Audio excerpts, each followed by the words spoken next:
Hello dears, अस्सलाम वालेकुम। तो आज आपका भाई दोबारा आपके सामने हाजिर है। जिस तरह के आप जानते हैं, fundamental analysis of OGDCL, oil and gas development company, हम डाल चुके हैं ऑलरेडी। और अब टेक्निकल एनालिसिस की बारी है उसकी। तो फंडामेंटली आप जाके देखें कि OGDCL कैसी कंपनी है, इसका कैसा डिविडेंड यील्ड वगैरह है। तो फिर हम इसके टेक्निकल एनालिसिस पे फिलहाल बात करते हैं। तो सबसे पहले अगर हम इसके डेली चार्ट में मैं बात कर रहा हूँ और देखें, तो ये अपने एक काफ़ी ज़्यादा डाउन ट्रेंड में चलता आ रहा था।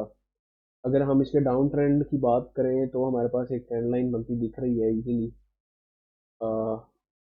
जो कि हम यहाँ पे प्लॉट पिक कर लेते हैं। तकरीबन तकरीबन इस तरह की कोई हमें डाउन चैनल बनता दिख रहा था, जिसमें हम देख सकते थे कि हमारे पास लोअर हाइज और लोअर लोज बन रहे थे। और ये हमारे पास नीचे स्क्रिप्ट चलती जा रही थी और अपने मिनिमम पे टच करके 71 तकरीबन इसका मिनिमम था, जो टच करके वापस आई है।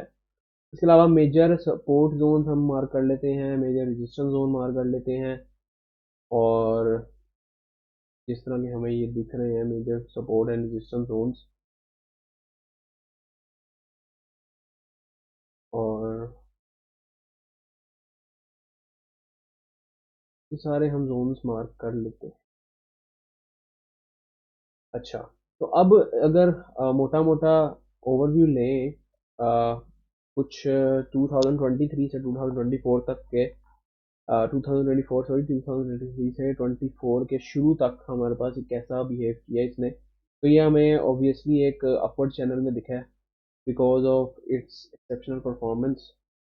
इसकी परफॉर्मेंस हमें बहुत अच्छी दिखी है, जो मैंने फंडामेंटल एनालिसिस में डिस्कस भी किया है। तो वो आपने अगर नहीं देखा तो जाके देख लें। इसके अलावा हमारे पास ये इसका एक तकरीबन तकरीबन चैनल बन रहा है, जिसमें अब ये मूव कर रहा है फिलहाल, और ये अपने अप ट्रेंड में मूव कर रहा है। गौर से देखें तो ये हमारे पास हायर हाइज हायर लोज बना रहा है और अपनी स्क्रिप्ट ऊपर चलती हमें दिख रही है। अच्छा, अब हम थोड़ा और जूम इन करके थोड़ा और डिग इन करने की कोशिश करते हैं कि ये क्या सिनेरियो बन रहा है फिलहाल ये। अच्छा, तो अगर हम यहाँ पे देखें तो इसने अपना एक हाई यहाँ पे मार्क किया था तकरीबन तकरीबन 111 पे, और 111 पे हमारे पास यहाँ पे एक रेजिस्टेंस जोन भी दिख रहा था। ठीक है, तो 111 पे इसने अपना मार्क किया, दोबारा नीचे गया और दोबारा थोड़ा सा अपवर्ड चैनल में घूमता रहा, प्रॉफिट टेकिंग थोड़ी बहुत हुई और फिर दोबारा ऊपर चला गया।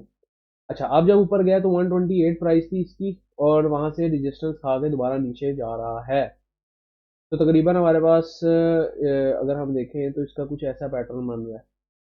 ठीक है, और अगर इसको अपना ये अपर चैनल मेंटेन करना है तो इसको इससे ऊपर वाला हाई बनाना पड़ेगा, क्योंकि जिस तरह के हम जानते हैं कि हायर हाइज हायर लोज बनते हैं अपर ट्रेंड में, तो इसको कुछ इस तरह का अपर ट्रेंड हमें दिखाना चाहिए अगर ये इसी चैनल में मूव करना चाह रहा है तो। या तो फिर इसको थोड़ा सा यहाँ पे कंसोलिडेट करना चाहिए, और अगर मैं आपको दिखाऊं तो इस तरह कुछ नीचे आना चाहिए और फिर ऊपर ऐसे इस तरह बाउंस बैक देना चाहिए। तो फिलहाल अगर OGDC की बात करें तो हमारे पास OGDC डाउन जाता दिख रहा है विद रिस्पेक्ट टू, हाँ, है ओवरऑल अपने अपर चैनल में ही, लेकिन यहाँ से जब हायर हाई बनता है तो यहाँ से फिर टकरा के दोबारा ट्रेंड लाइन से टकरा के नीचे जाता है, क्योंकि चैनल हमारे पास चैनल की फॉर्मेशन होती है। तो अगर नीचे जाता है तो ये तकरीबन तकरीबन हमें इस पॉइंट के आसपास मिल सकता है। अगर हम यहाँ पे एक यहाँ पे सपोर्ट जोन मार्क करें तो हमारे पास तकरीबन तकरीबन 107 to 105 की प्राइस में हमारे पास अगर ये आए तो इसको भर भर के उठा लेना चाहिए हमें। तो ये एक बात होगी। इसके अलावा आवरली चार्ट पे भी देख लेते हैं कि ओवरली चार्ट पे कैसा परफॉर्म कर रहा है। आवरली चार्ट पे भी ये ओवरऑल तो अपने अप ट्रेंड में ही है, यहाँ पे भी हमें हायर हाई बनते दिख ही रहे हैं। और लेकिन आवरली चार्ट में ये एक रेजिस्टेंस लेवल इसके लिए बहुत मुश्किल का बाइस बन रहा है, एक तरह से कह सकते हैं, क्योंकि एक स्ट्रॉन्ग रेजिस्टेंस लेवल है। अगर इसको हम हिस्ट्री में भी देखें अगर ये डेली चार्ट में मैं आपको दिखाने की कोशिश करूँ कि ये रेजिस्टेंस लेवल एक स्ट्रॉन्ग रेजिस्टेंस लेवल है।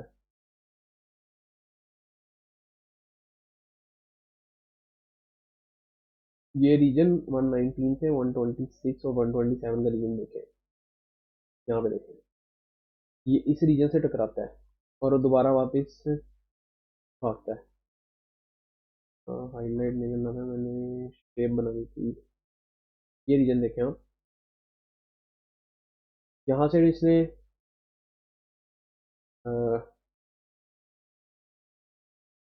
यहाँ से इसने टकराया, नीचे गया, दोबारा इसको ऊपर जाने की कोशिश इसने की यहाँ से टकरा के, लेकिन दोबारा मार्केट ने इसको नीचे धकेल दिया और एक डाउनवर्ड चैनल बना दिया।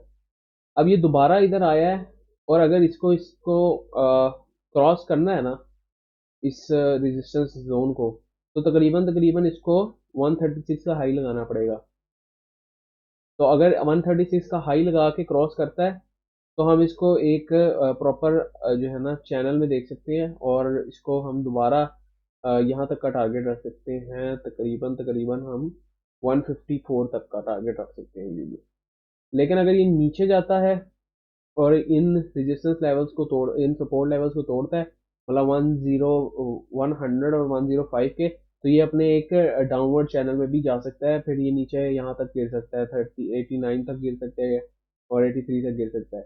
लेकिन अभी एक 2023 से इसका अपवर्ड मूव, एक मोमेंटम जारी है और इससे मेरे नहीं ख्याल से कि इस मोमेंटम में हमें कोई इस तरह की खबर मिल सकती है कि ये नीचे जाएगा, क्योंकि एक वो बहुत ही स्ट्रॉन्ग मोमेंटम दिख रहा है। वॉल्यूम्स भी हमारे पास तगड़े लग रहे हैं काफ़ी, और बाइंग साइड पे ज़्यादा प्रेशर है।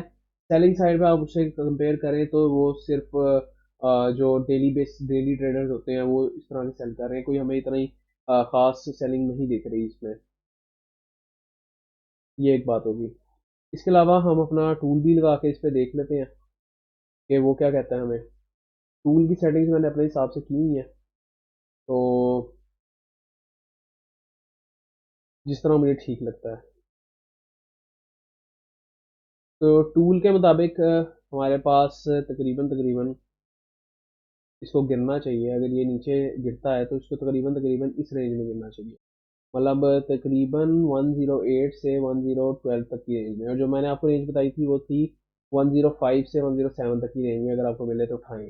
तो तकरीबन तकरीबन हमारे पास यही रेंज है, 105 से 1010 की रेंज में। अगर आपको ये बाइंग जोन में मिल रहा है यहाँ पे और ये इस ट्रेंड लाइन को ब्रेक नहीं करता और ये 105 से मजीद नीचे 100 पे नहीं जाता, तो हमें इसको बाय करना, हमें इसको सेल कर देना चाहिए।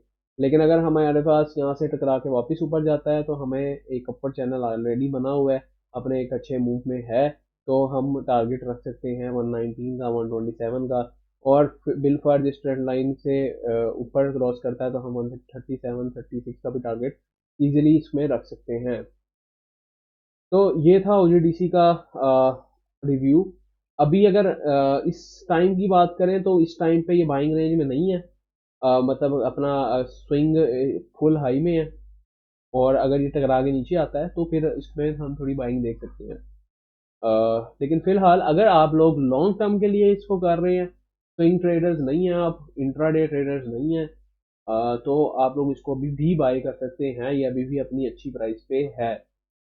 मतलब आप अगर सिर्फ डिविडेंड्स लेना चाहते हैं, काफ़ी साल तक इसको होल्ड करके रखना चाहते हैं, तो ये अभी भी अपनी अच्छी प्राइस पे बिक रहा है, आप इसको अभी भी ले सकते हैं। तो उम्मीद करता हूँ आप लोगों को समझ आई होगी बात। अपने प्रॉफिट और रिस्क रेशोज़ को मेंटेन करके साथ साथ चलें, और ज़्यादातर सोचें आप कि आपको स्विंग ट्रेड्स वगैरह पे नहीं जाना, लॉन्ग टर्म इन्वेस्टमेंट करनी है और कंपाउंडिंग करने की कोशिश करें। बाकी उम्मीद करता हूँ आपको वीडियो पसंद आई होगी। अपनी स्क्रिप्ट मेंशन करें, इंशाल्लाह उस पर भी वीडियो बनाऊंगा।